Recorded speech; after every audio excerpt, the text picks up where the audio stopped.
Terima kasih kerana memilih channel ini. Sebelum kita mulakan video ini, sila pertimbangkan untuk menekan butang like, share dan subscribe dan aktifkan butang lonceng anda agar anda sentiasa mendapat info-info percuma pada setiap hari dari channel kami. Dan tinggalkan komen anda kerana komen anda amatlah dihargai. Terima kasih. Serbuan agensi anti rasuah di pejabat YTL Communication pada Rabu menjadi rentetan terbaru peristiwa terkait bekas Perdana Menteri Tan Sri Muhyiddin Yassin. Pada tahun 2011, YTL Communication dianugerahkan projek 1 Bestarinet yang mana dimulakan Muhyiddin Yassin ketika menjadi Menteri Pendidikan dalam Kerajaan Najib Razak. Meskipun Serbuan Suruhanjaya Pencegahan Rasuah Malaysia SPRM sama sekali tidak melibatkan Tan Sri Muhyiddin Yassin, namun ia mengundang tanggapan sangat buruk memandangkan projek itu sinonim dengannya, kata penganalisis politik Azmi Hassan. Masalah Muhyiddin Yassin bermula selepas pilihan raya umum 2022 apabila menolak cadangan dikemukakan yang di-Pertuan Agong untuk membentuk Kerajaan Perpaduan bersama Pakatan Harapan PH. Justeru menjadikan Anwar Ibrahim dilantik sebagai Perdana Menteri pada November tahun 2022.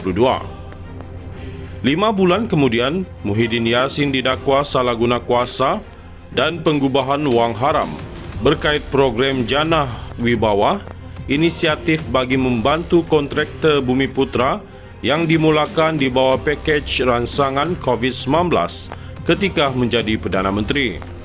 Muhyiddin Yassin bekas Perdana Menteri kedua selepas Najib di bawah ke mahkamah mohon dibicarakan dan mendakwa tuduhan dihadapi berunsur pendakwaan politik. Walaupun berdepan masalah peribadi, Gabungan Perikatan Nasional PN menunjukkan prestasi baik pada pilihan raya negeri 6 negeri pada Ogos 2023 apabila terus menguasai di Kedah, Kelantan dan Terengganu selain menang banyak kerusi di Selangor, Pulau Pinang dan Negeri Sembilan, negeri-negeri yang diperintah oleh Pakatan Harapan PH. Kepimpinan Muhyiddin dalam Bersatu mula dipersoalkan selepas 7 wakil rakyatnya mengisytiharkan menyokong Kerajaan Perpaduan Datuk Seri Anwar Ibrahim, sedangkan wakil rakyat PAS kekal setia bersama partinya. Di sebalik apa yang berlaku, beliau mengumumkan tidak akan bertanding mempertahankan jawatan Presiden Bersatu pada Perhimpunan Agung Tahunan pada November 2023. Sehari selepas pengumuman dibuat, Muhyiddin menarik balik kenyataan tersebut dan menyatakan menerima nasihat isteri bahawa Bersatu kekal memerlukannya untuk kekal sepenggal lagi. Beliau kemudian mengemukakan formula menjelang pemilihan parti bagi menyegarkan pimpinan Bersatu di mana Setiausaha Agung Hamzah Zainuddin menjadi orang nombor 2 dan bekas Timbalan Presiden PKR Azmin Ali mengambil alih jawatan Hamzah. Muhyiddin kelihatan semakin hilang keyakinan oleh parti komponen utama PN PAS. Ia terselah kurangnya kegairahan PAS berkempen untuk calon Bersatu pada PRK Kuala Kubu Baru pada Mei.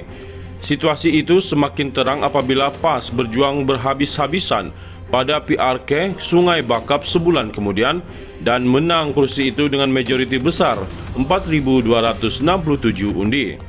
Ketika PAS dan gerakan bertelingkah, peranan syarikat Arak dalam menyumbang dana kepada sekolah Cina, Hamzah muncul pendamai tanpa kelibat Muhyiddin yang berada di United Kingdom menghadiri majlis graduasi cucu perempuannya.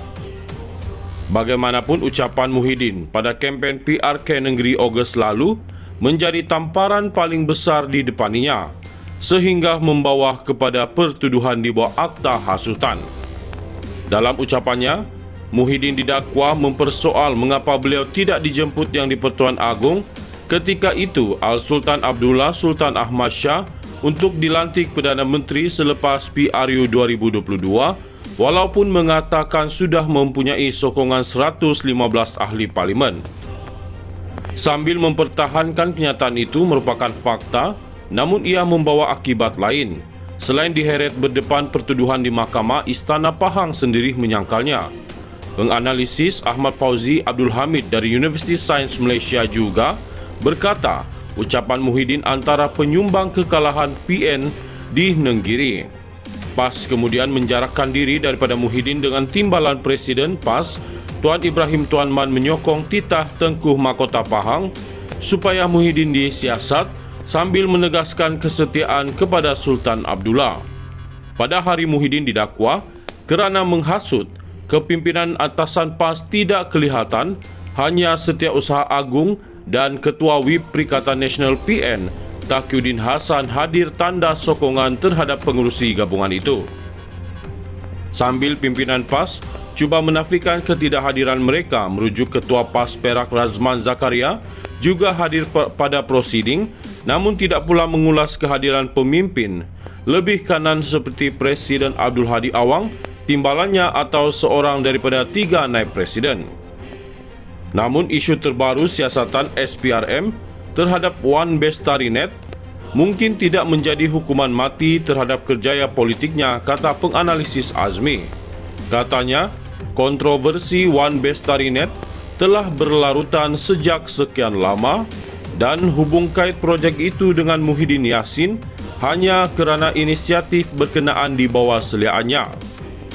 Ia tidak meletakkan dalam kedudukan janggal berbanding ucapannya di Nenggiri, katanya kepada FMT mengambil kira ucapan terhadap Agong sebelum ini mengatasi kontroversi menyelubungi Wan Bestarinet.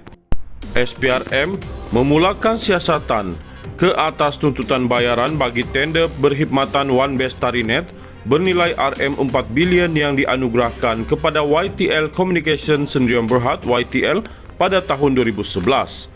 Difahamkan siasatan itu bermula selepas SPRM membuat penggeledahan di pejabat kerajaan dan pejabat YTL di ibu negara. Hasil penggeledahan itu, sejumlah dokumen disita dan SPRM sedang mengkaji bagi mengenal pasti saksi yang akan dipanggil memberi keterangan untuk membantu siasatan. Siasatan menjurus kepada dokumen tuntutan yang mengandungi butir mantan palsu, membabitkan pembayaran kira-kira RM2.7 bilion menurut sumber. Fokus siasatan SPRM juga adalah menjurus kepada elemen jenayah lain yang tertakluk di bawah Akta SPRM 2009. Sementara itu, pengarah kanan bahagian siasatan SPRM, Datuk Seri Hishamuddin Hashim, ketika dihubungi mengesahkan kes disiasat di bawah Seksyen 18 Akta SPRM 2009. Beliau meminta semua pihak supaya memberi ruang dan masa kepada SPRM bagi melaksanakan siasatan tanpa sebarang gangguan.